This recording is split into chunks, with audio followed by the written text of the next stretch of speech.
ಕ್ಷೇತ್ರಗಣಿತ ಅಧ್ಯಾಯದ 31ನೇ ಪ್ರಶ್ನೆಯನ್ನ ಗಮನಿಸಿ.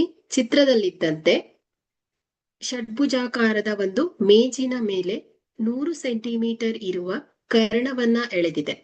ಕರ್ಣಕ್ಕೆ ಸಮಾಂತರವಾಗಿರುವ ಅಂಚುಗಳ ಅಳತೆ 50 ಸೆಂಟಿಮೀಟರ್ ಇದ್ದು ಅವು ಕರ್ಣದಿಂದ 40 ಸೆಂಟಿಮೀಟರ್ ದೂರದಲ್ಲಿದೆ.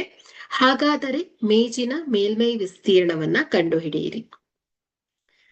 ಸೊ ಇಲ್ಲಿ ಚಿತ್ರದಲ್ಲಿರುವಂತಹ ಮೇಜಿನ ಮೇಲ್ಮೈ ಏನಾಗಿದೆ, 2 ಸರ್ವಸಮ ಸಮಲಂಬ ಚತುರ್ಭುಜಗಳಿಂದ ಕೂಡಿದೆ ಅಲ್ವಾ.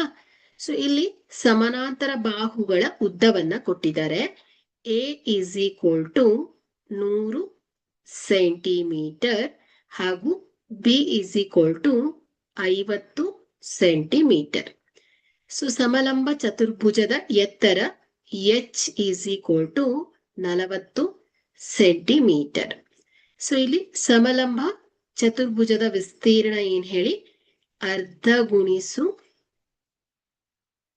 A plus B into H.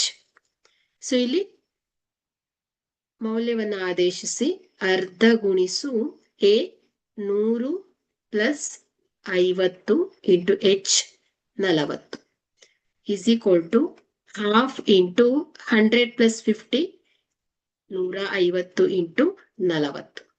So 2 1 2 2 20 40. So 150 ಗುಣಿಸು 20 ಮಾಡಿದ್ರೆ 3000 ಸೆಂಟಿಮೀಟರ್ ಸ್ಕ್ವೇರ್ ಆಗತ್ತೆ. ಸೊ ಇಲ್ಲಿ ಮೇಜಿನ ಮೇಲ್ಮೈ 2 ಅಂತಹ ಸಮಲಂಬ ಚತುರ್ಭುಜಗಳನ್ನ ಹೊಂದಿರೋದ್ರಿಂದ ಒಟ್ಟು ವಿಸ್ತೀರ್ಣ ಏನಾಗತ್ತೆ ಹೇಳಿ, ಒಟ್ಟು ವಿಸ್ತೀರ್ಣ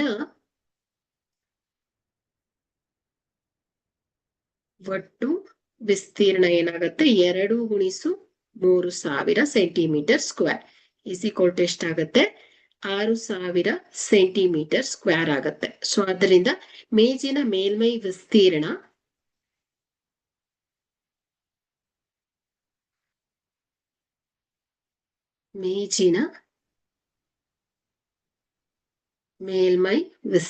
is equal to 6000 centimetre square ಆಗಿದೆ. Thank you.